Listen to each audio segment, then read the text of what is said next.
Hi, my name is Jenny from jennymeyerson.com. Today I'm putting together a digital tutorial for use with my Polaroid templates offered today on my blog. After you've downloaded the PSD file to your computer, then you need to open it. And in this case, I've already saved both of them to my desktop. For this tutorial, I'm going to use the larger of the two templates, the one that includes the 2-inch square inside each Polaroid frame. When I resize my pictures, I'll let you know the difference for resizing the smaller frames. Examples of both sizes will be available on the blog post that accompanies this video. I'm using Photoshop Elements 9, so let's get going and just drag it directly into Photoshop Elements. Or you can actually go in here, hit File, Open, and then wherever you store your digital templates, you can open it there. So in this case, I need to go to grab some photos. And in this case, I'm going to go to iPhoto. Take this picture of Emily here, just drag it directly into Photoshop Elements, and I want to crop my picture. So I'm going to go over here to the toolbar and hit the crop tool, and I'm going to go ahead and resize this picture. Now I know there are a million different ways to do it. I'm just going to do it this way right here. So I'm just going to put it a little bigger than the square I want, which is 2 by 1 by 2 by 1, and I want the resolution to say be 300.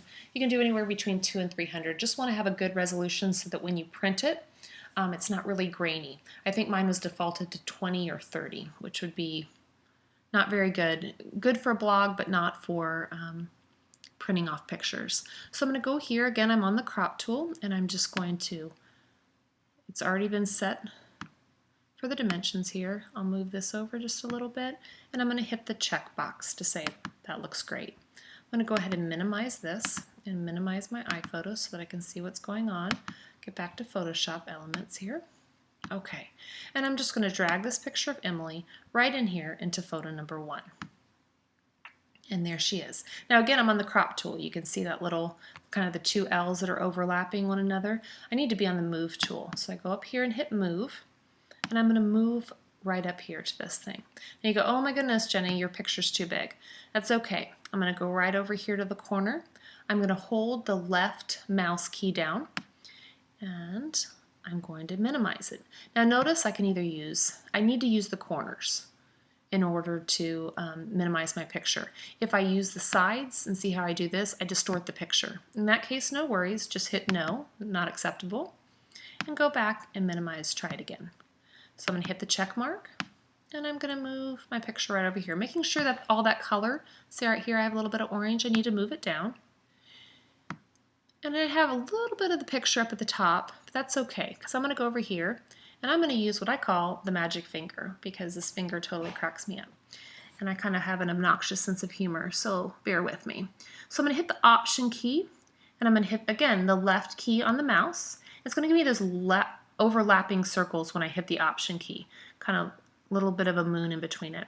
So I'm going to hit my left mouse key, and notice how the picture went from over here to over here, and this is what's called masked.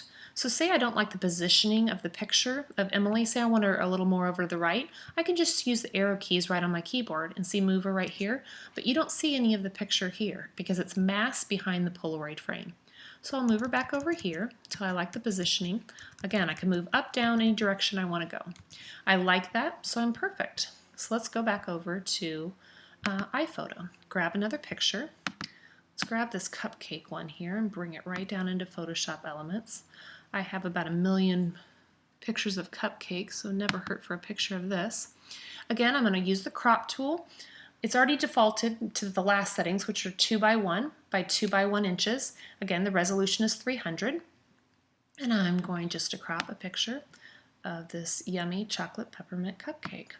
I want it to move down a little bit, so I just move down and I hit the green check mark. Perfect. Again, I'm going to minimize it so I know what's going on. And I want to minimize the stuff in the background if I can get in there. No problem.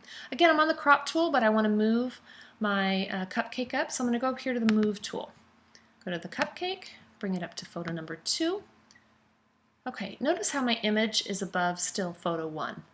This is really important in layers that you move it right above where you want it to be. And in this case, I want it to be above photo 2, so I move it between photo 1 and photo 2. Perfect.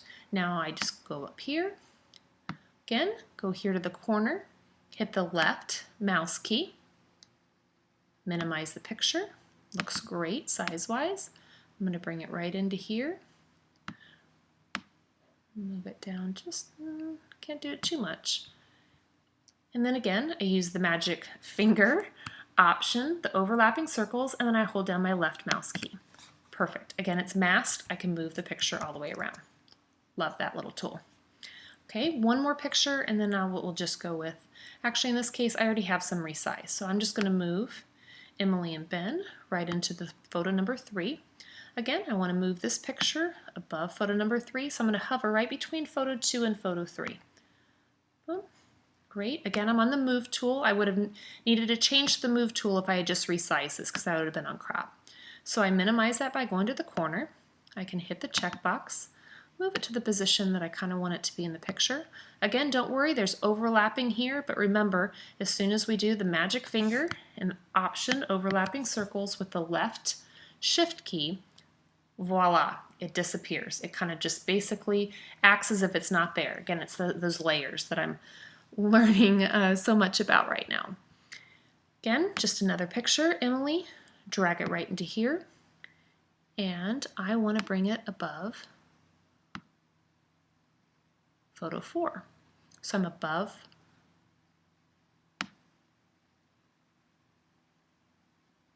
photo 4. There we go. Need to minimize that. Check it. Bring it over here. Again, I still have a little too much up on the top. Now that looks perfect. I'll hit the put the finger right where it needs to be, option, the overlapping circles, and the left mouse key. Again, I'm holding the option key down right now, and the mouse key, and it masks. Say I wanted to change something, I didn't like the way it is, the exact same control, option, and the thing, and it unmasks it. So go back one more time, mask that picture, and here I'm just going to go in and do these really quick so then I can show you how I print them. So I go between photo number 4 and number 5. I need to scale it back some. You can even make your picture a little smaller if you want to. We'll just make it easy here.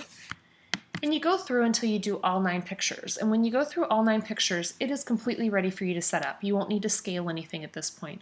All you'll go is to File and Print. And again, this is an 8 by 10 canvas. So when you print it out on an 8.5 by 11 sheet of glossy paper, you're in perfect shape.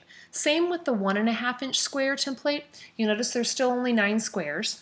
It's a little, obviously a little smaller in the middle portion of the paper, but it's exactly the same way. In that case, I resized all of my pictures when I resized them up here on the crop tool to 1 by 6 by 1 by 6. Use the same resolution.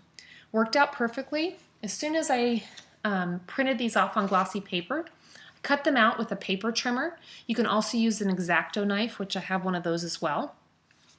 After I printed those off, I cut chipboard to be just a tiny bit smaller underneath, adhered them, and after I ran them through a Xyron machine to laminate them, you can also use clear packing tape from, just the plain clear old packing tape and layer them on top of one another just to protect the pictures. Trimmed it, and then I put a magnet on the back, and now I have 18 Polaroid magnets on my refrigerator. Absolutely adorable. I hope this tutorial helped you. It's actually my first one ever, so pardon me if I had too many ums or too many or too many oh my goodness, or pardon my magic finger. Again, I've got a really interesting sense of humor. Hope you guys have a great day, and come back by at jennymeyerson.com. Thank you.